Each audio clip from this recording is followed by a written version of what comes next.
Fertilisation के फलस्वरूप क्या होता है कि जो फ्लावर जो होता है ना, फ्लावर में सिर्फ किसको छोड़कर, ओवरी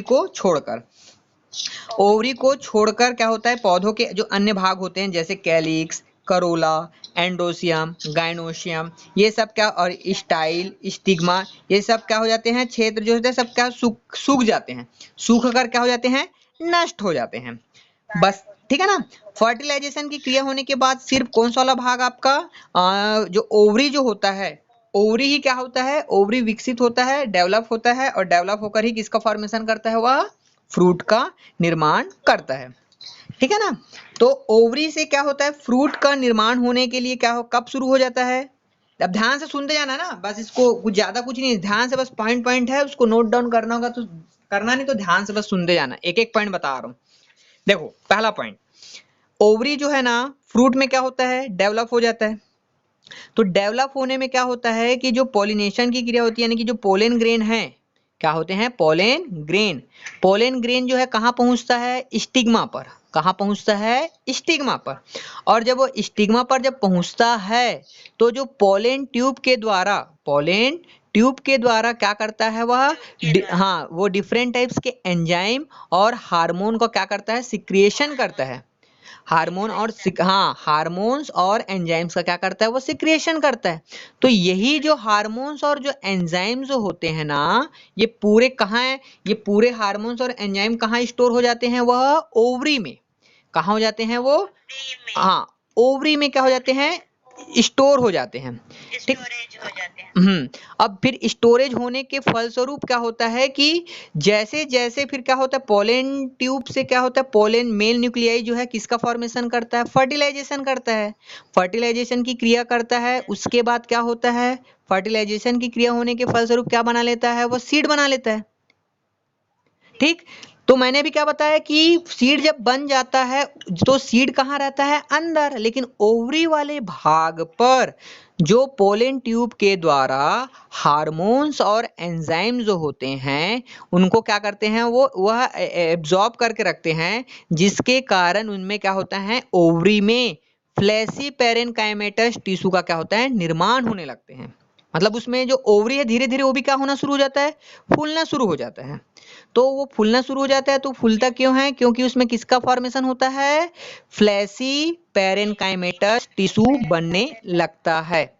और इसी ड्यूरेशन में क्या होता है कि जब पेरेन्काइमेटस टिश्यू बनता है ना, तो इसी में क्या होता है, बहुत सारे अम्ल, मतलब एसिड, बेस, शुगर, मतलब अम्ल, क्षार और शर्करा, इन सब का भी क्या होने लगता है, वहां पे निर्माण होने लगता है।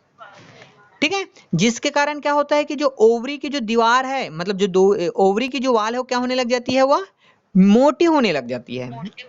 हाँ, तो जब वाल जब मोटी हो जाती है तो इसी को ही क्या कहा जाता है, आपका क्या बोला जाता है, इस वाल को बोला जाता है पेरिकार्प। क्या बोला जाता है, पेरिकार्प। हाँ, पेरिकार्प। देखो अब इसमें स्ट्रक्चर में समझ आएगा। अब क्या बन गया भाई, पेरिकार्प बन गया। ठीक है ना। हाँ, फिर क्या होता है कि जो ओविल से क्या बनता है, ओविल से किसका निर्माण होता है, सीड का। और उस सीड वो, और यह सीड जो होता है ना, यह पेरिकार्प के कहाँ पे प्रेजेंट होता है, बीच में प्रेजेंट होता है। कहाँ पे होता है, पेरिकार्प के, ये पेरिकार्प वाला भाग हो गया है, और उसके बीच में ही क्या प्रेजेंट होता है, उसके लिए सीड का प्रयोग होता है। और ध्यान देना कि जो मैंने पहले बताया कि जो पेरेन्काइमेटस जो टिश्यू होते हैं वह क्या होते हैं, एसिड, बेस, शुगर, मतलब इन सब पदार्थों से क्या होते हैं, वह युक्त होते हैं। ठीक है ना। जैसे जैसे फ्रूट का निर्माण होते जाता है, उसके फलस्वरूप उनके जो फ्रूट हैं उनके लेयर क्या होते हैं, धीरे धीरे क्या होते हैं, बढ़ते जाते हैं।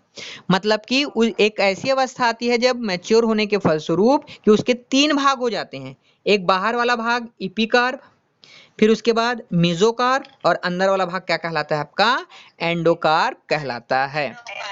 एंडोकार्प कहलाता है। तो इस तरह से एंडोकार्प का क्या होता है, फॉर्मेशन हो जाता है। तो इस तरह से एक फ्रूट का क्या हो जाता है, फॉर्मेशन हो जाता है। समझ आया पूरा स्टेप। इसीलिए देखो मैंने क्या वर्ड बोला, बार बार बोला, मैं जो बता रहा हूँ उसको ध्यान सुनना। मैंने क्या बोला, एसिड, बेस और शुगर, 3 चीज बोला मैंने। हाँ, अब गौर करो, जब हम लोग कोई भी फल है, जैसे कि अभी आम है, आम जब छोटा सा रहता है, जब हम उसको खाते हैं तो एकदम कसैला लगता है। फिर उसके बाद थोड़ा सा बड़ा हो जाता है, थोड़ा मतलब खाने लायक हो जाता है तो खट्टा रहता है। फिर उसके बाद जब वो पक जाता है तो पकने के बाद शुरुआती दौर में क्या होता है, वह एकदम क्या रहता है, खट्टा रहता है। फिर धीरे धीरे डेवलप होते जाता है, तो धीरे धीरे क्या हो जाता है उसमें, फिर उसमें क्या हो जाता है, धीरे धीरे मिठास आना शुरू हो जाता है।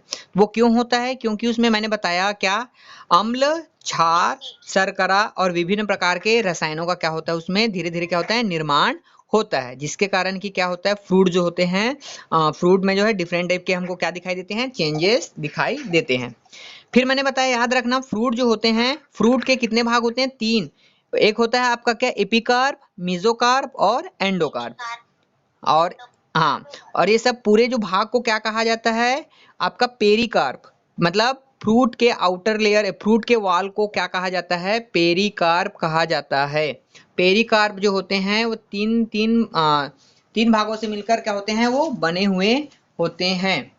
ठीक है ना, 3 भागों से मिलकर बने हुए होते हैं, तो ये याद रखना है आपको। ठीक, और ऐसे फ्रूट जो सिर्फ ओवरी से ही डेवलप होते हैं उन्हें ही ट्रू फ्रूट कहा जाता है। सत्यफल, सत्यफल का मतलब है कि जो किससे डेवलप होते हैं, सिर्फ ओवरी से होते हैं। ठीक, हाँ, और ऐसे फल या ऐसे फ्रूट जो ओवरी को छोड़कर पौधों के जो कोई किसी अन्य भाग से डेवलप होते हैं तो उन्हें क्या कहा जाता है, आपका फास्ट फ्रूट कहा जाता है। जैसे कि क्या होता है, कोई पुष्पासन से हो जाता है, थैलमस से हो जाता है, कोई करोला से हो जाता है, कुछ अलग से हो जाते हैं, तो वो क्या होता है, आपका फास्ट फ्रूट होता है। तुम लोगों का होमवर्क ये है कि ये बताना है मेरे को कि कौन से फास्ट फ्रूट हैं। तो वो फास्ट फ्रूट है जैसे कि सेब है, नाशपाती है, कटहल है, अनानास है, अंजीर है। तो ये सब फास्ट फ्रूट है, तो ये पौधों के कौन से वाले भाग से डेवलप होते हैं, ये बताओगे मेरे को, खोज के रखना।